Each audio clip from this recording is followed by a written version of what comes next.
हंगामा 24 आपकी आवाज। नमस्कार, हंगामा 24 में आपका स्वागत है।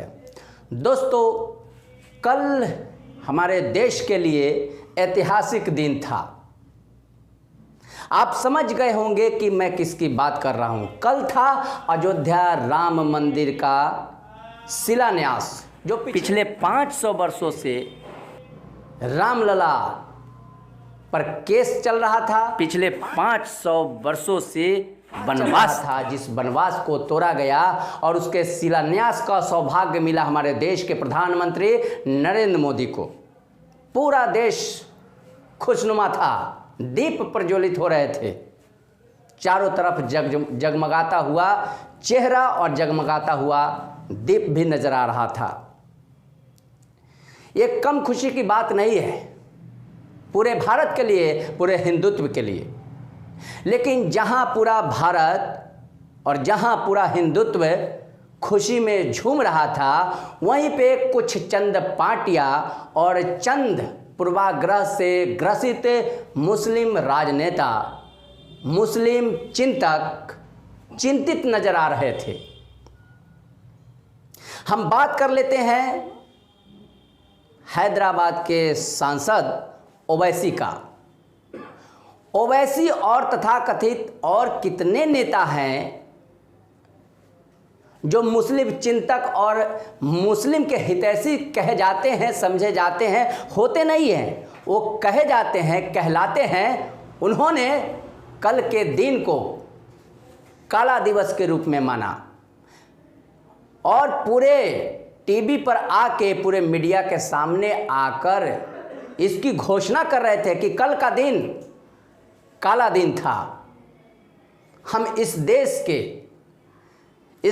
के पूर्वज राम है, इस देश के धरोहर राम है और राम से हमारे इस देश की पहचान है, इस भूमि की पहचान है। और उस भूमि पर रहते हुए यहाँ के खाने वाले लोग, यहाँ से जीने वाले लोग राम को भी गाली दे रहे थे और प्रधानमंत्री नरेंद्र मोदी को भी अप्रत्यक्ष रूप से वो गाली देने का काम किए।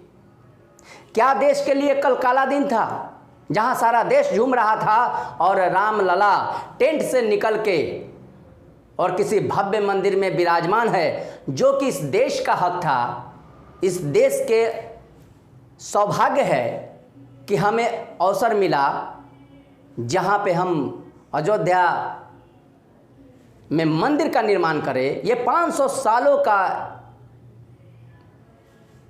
इतिहास रहा है कि 500 सालों से राम जी पर विवाद का विषय बना के रखा इस देश के लोगों ने, इस देश के राजनीतिक दलों ने।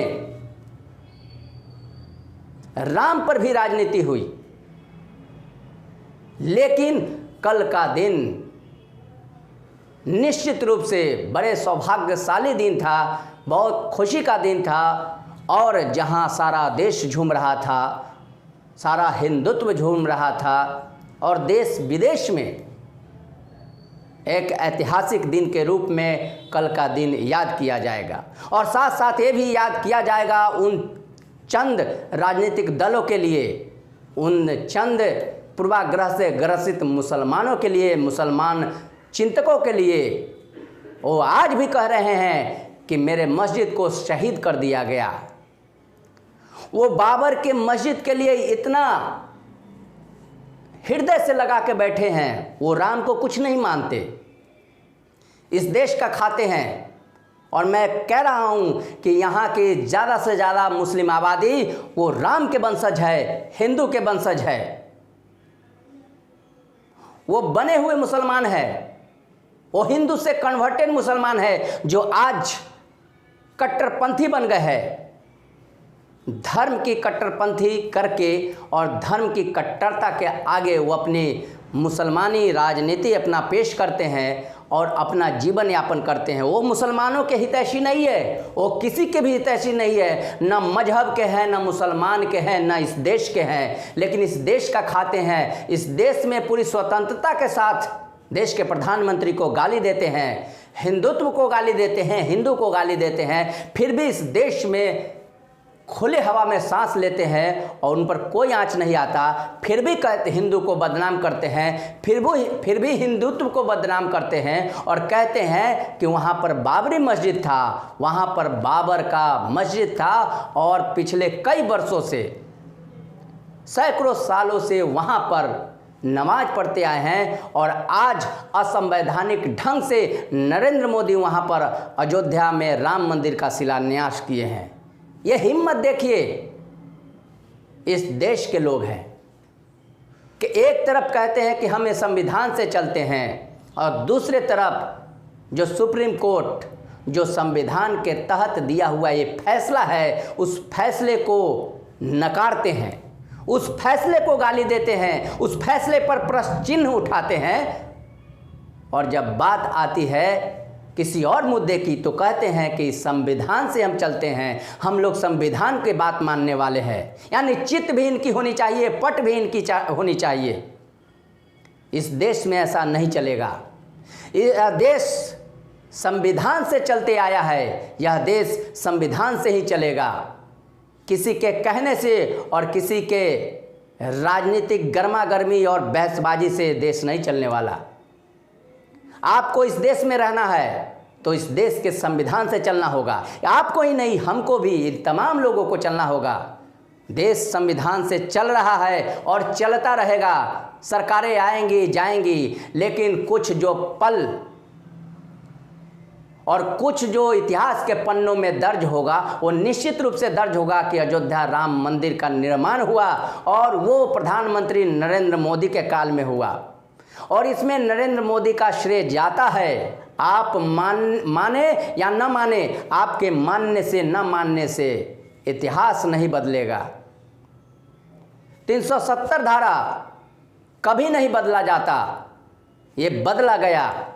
3 तलाक कभी बात नहीं होती। उसी आडंबर में जीते रहते हमारे देश के जो अल्पसंख्यक महिलाएं हैं, बहनें हैं, वो दर दर की ठोकरें खाती, लेकिन ये हुआ, ये मुमकिन हुआ और न्याय मिला।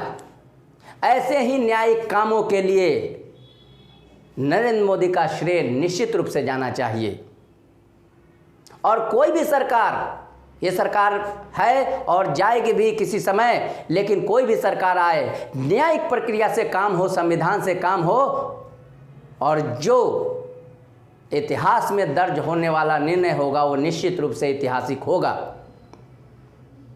तो मैं फिर से कह रहा हूं कि हमारे यहाँ के मुस्लिम जो आज इतनी कट्टरता के साथ प्रतिवाद करते नजर आते हैं, देश की खाते हैं, देश में रहते हैं, जीते हैं, लेकिन शायद वो देश का होते नहीं, देश के होते हुए नजर नहीं आते।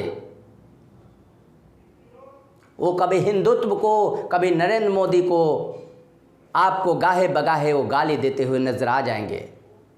लेकिन याद रखिए, आपके भी पूर्वज हिंदू ही थे। आप हिंदू के पूर्वज, आपके पूर्वज हिंदू हैं, लेकिन आज अपने राजनीतिक महत्वाकांक्षा के लिए मुस्लिम चिंतक, मुस्लिम के हितैषी बन बैठे हैं और जो भी मन में आता है आप बोलते चले जाते हैं। लेकिन यही देश है जहाँ पे आपको माफ़ भी किया जाता है, आपको भाईचारा के हर संबंध को निर्वाह किया जाता है, लेकिन आप लोग ऐसा नहीं करते। ये चंद लोग ही हैं जो वैमनस्य की भावना, द्वेष की भावना करके अपने राजनीतिक महत्वाकांक्षा को पूरा करना चाहते हैं, लेकिन राजनीतिक महत्वाकांक्षा पूरा करने में भूल जाते हैं कि हमें क्या बोलना है, हमको क्या बोलना चाहिए। तो दोस्तों, कल का ऐतिहासिक दिन था जो इतिहास में दर्ज होगा और 500 सालों के बाद रामलला का एक भव्य मंदिर बनेगा जो 1.5 साल में पूरा करना है। पूरे द्रुत गति से काम होगा और ये जल्द से जल्द आपको एक भव्य राम मंदिर के दर्शन करने को मिलेगा। तो दोस्तों, ये था हमारा आज का खबर, जहां पर एक तरफ खुशी की लहर, वहां पर कुछ चेहरों पर मातम भी दिखाई दिया। कुछ पूर्वाग्रह से ग्रसित मुस्लिम चिंतकों के, राजनीतिक मुस्लिमों के और कुछ मौलवियों पर चिंता का भाव था। वो खुलेआम कह रहे थे कि आज मस्जिद शहीद हुआ है तो कल कुछ भी हो सकता था। ये धमकी था। टीवी डिबेट पर आके बोलते हैं। ये हमारा देश ही इतना सहिष्णु है कि सब कुछ माफ़ करते हुए गंगा जमुना की तहजीब को ज़िंदा रखे हुए। तो दोस्तों, इस खबर के साथ ही हम विदा लेते हैं, लेकिन ऐसे ही खबर को लेते हुए आपके सामने हम हाजिर होते रहे हैं। तो आज के लिए हमें इजाज़त दीजिए, लेकिन इजाज़त देने से पहले मैं ये आपसे विनम्र निवेदन करता हूँ कि आप हमारे चैनल को सब्सक्राइब करें, आप हमारे वीडियो को ज़्यादा से ज़्यादा शेयर करें, लाइक करें, कमेंट भी करें। तो दोस्तों, हम फिर नए खबर के साथ हाजिर होंगे। तब तक के लिए हमें इजाज़त दीजिए। नमस्कार।